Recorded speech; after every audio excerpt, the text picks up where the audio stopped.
Welcome back. You join me on a beautiful Easter Saturday, right in the middle of the Easter holidays. I've had about a week of decompressing after the end of term, and now I'm ready for some adventure. That's not true. I serviced the car and built a fence. That was pretty hard work. So I had a beautiful forecast, and I fancied about an hour and a half's drive to someplace interesting. The answer is absolutely obvious. We are going to Leicester. They've got loads of interesting exhibits. They've got a Soyuz spacecraft on the ceiling. They've got all sorts of space paraphernalia and equipment, so space suits and seats and instruments and survival gear and all sorts to see. And also a lot of education things to see and learn about planets and stars and meteors and all the rest. What an exciting place to visit if you are interested in science or physics, which obviously I am. If someone was to ask me the question, why are you so interested in science? My response would probably be, how on earth can you not be? How could you not care what you're made of and where you came from and what the Earth's made of and how it works and what those bright shiny lights in the sky are? Brian Cox put it best. I don't know if he's quoting someone else or not when he said, we are the cosmos made conscious. Life is the means by which the universe attempts to understand itself. It's not wishy-washy New Age mumbo-jumbo to say that we are all stardust. You know, you literally are stardust. Planet Earth and everything that came from it, including you, is made of the remnants of supernovae and stars that have exploded and cosmic dust and gas that came together. You are not studying the universe, you are the universe. So the study of astronomy is the universe studying itself. Lovely country roads out here as we go through Meriden. Yeah, the first time I remember being really interested in astronomy, I mean, all kids love to show off that they can name the planets, but when I was about 13, 14 perhaps, and my friends went on a special camp in Shepton Mallet, and we dragged our airbeds outside in the night and lay on our backs looking at the sky and saw shooting stars. And a shooting star is a beautiful sight. If you've not seen one, I'd recommend giving it a try. You've got to go somewhere dark, so your best chance is camping or out in the countryside, and there's no way to predict when and where you're going to see one. You just have to lie on your back if your neck's a bit sore, or sit in a chair or something and just keep your eyes wide open on a big patch of sky. And you can't point them out to someone either. It's funny, when you see one you say, oh look, there's a shooting star, and by the time the word oh has left your mouth, it's over. So you can never point one out to someone, and if someone says they've seen one, you can say, oh, that's nice, don't bother to look because it's already over. I can't possibly film one to show you, but it's just like a streak across the sky, just a white line that is drawn across the sky almost like a pen, and then just disappears again as quickly as it came. Silent too. You would imagine it would make a sound, but of course it doesn't. It's 1,000 miles away, and you can't hear it. In case you weren't properly paying attention in my year 9 class, an asteroid is a lump of rock flying through space. It could be the remains of a previous supernova, or a collision between two other asteroids, or a planet and an asteroid, a little chunk of a moon or something that got broken off, and it'll just fly through space for millions of years without hitting anything.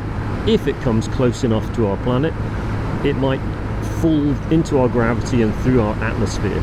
And when it starts to do that, we don't call it an asteroid anymore, we call it a meteor. As it falls through our atmosphere, the incredible friction produced by the incredible speed as it falls through the air heats it up so much that it burns.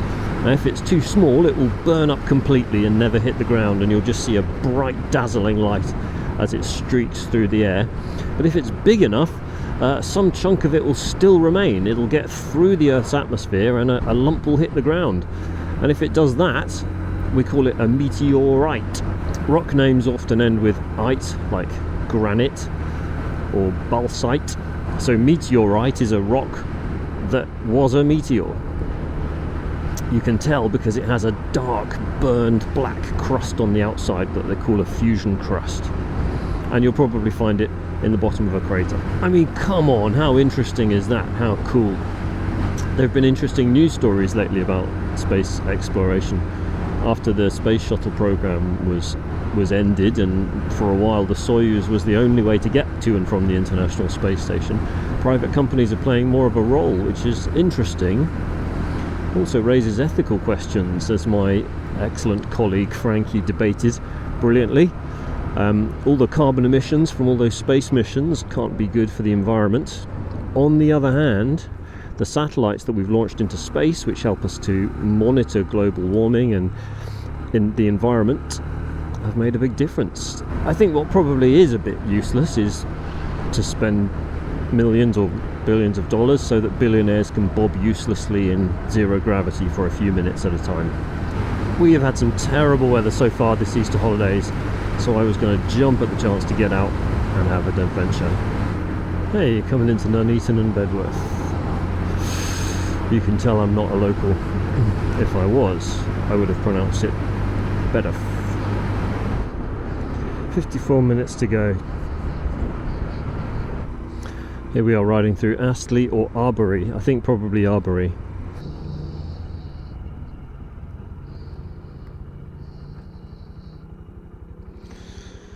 Five, 4, 3, 2.5, 1 1/4.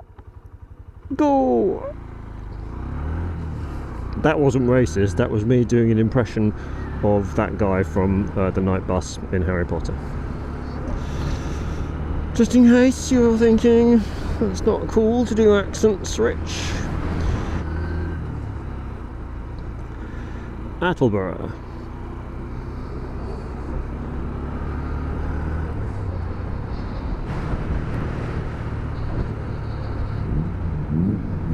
Shut up.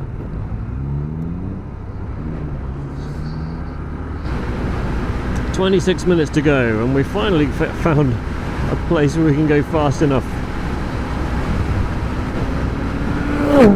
Whoa! When the sun's out, it makes a big difference to how warm you feel. One of the things that's funny about riding a bike versus riding a bicycle bike is, on a bicycle you start off cold and you get warm as you pedal. On a motorbike you might be warm when you've stopped, but when you're riding you get cold because of the airflow. 40 mile an hour wind blowing on you the whole way, and you're not doing any exercise.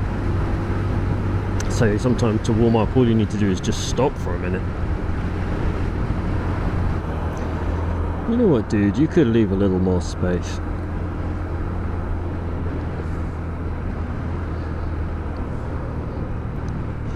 Oh, you suck! Oh, here we go. Entering Leicester now, 13 minutes away. I can see the Space Centre ahead.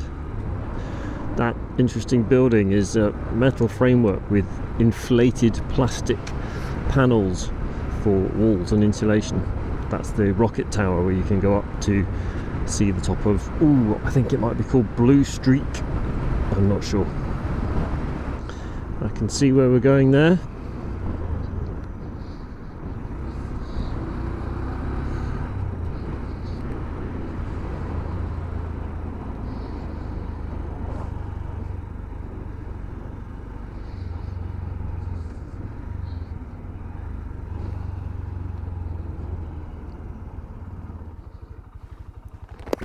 Morning. Are you visiting? Yes. You go back out on the barrier into another car park. Where the first car park machine is, where you can pay here. Yep. Just there, there's a bay there. Perfect. Leave the bike in there. It's free parking. Thank you so much. And the camera's watching the bike anyway. You'll be fine. Lovely. Thank you. What a helpful gentleman. Don't land on me. Oh, I see. Yeah, there is one motorcycle place here, and there's a lamppost you can lock it to.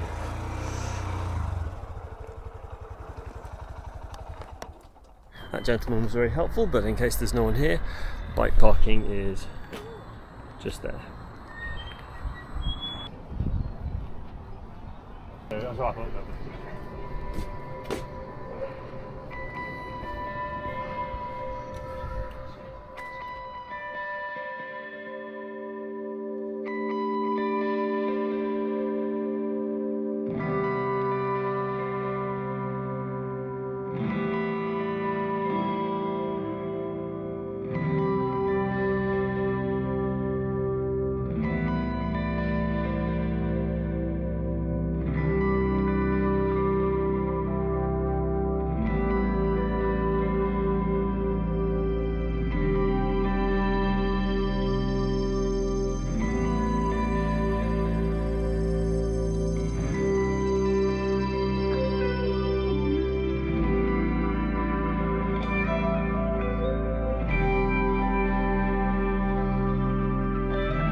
Right, time for my comprehensive review of the Leicester Space Centre. You can see why they don't call it a museum exactly. There are museum pieces there, some excellent and fascinating artefacts, but there's also just a lot of fun, bright, colourful, noisy stuff for kids to do. That's the Easter holidays, so the place is packed with young kids. But strangely enough, I didn't mind. Sitting in the planetarium, which was gorgeous by the way, the show was called We Are Aliens, about the search for life on other planets. There were little tiny kids all around, and half of them were just crying because it was loud and dark and scary, and half of them were going, "Whoa, what's that?" The little lad next to me was standing up on his chair, and every time just a planet came past or anything, he'd go, "Wow, it's so big." And I sort of smiled at his mum when she sort of made an apologetic look, as if to say, "Don't worry, I was just the same." And that makes it an excellent visitor attraction that they've won awards for, that there's real science there, fascinating stuff to look at, but you don't have to be an astrophysicist to enjoy the experience, because very few people are. The show itself in the planetarium was cleverly designed and written, so there was real detail in there, real science, but illustrated in an amusing way. And if it wouldn't be long before some funny character did something funny that entertained the kids but also made a point. So that was really smart. And the rocket tower at the end is awesome. They have a Skylark missile, which was one of the UK's early space programme adventures in the 50s, I think. And then a Blue Streak rocket, which was one of the largest we ever made. But lots about the moon landings and the history of what it was like to experience at home in your TV. So all in all, a great day out. I definitely recommend it. Thanks again for watching, and I will see you on the next one.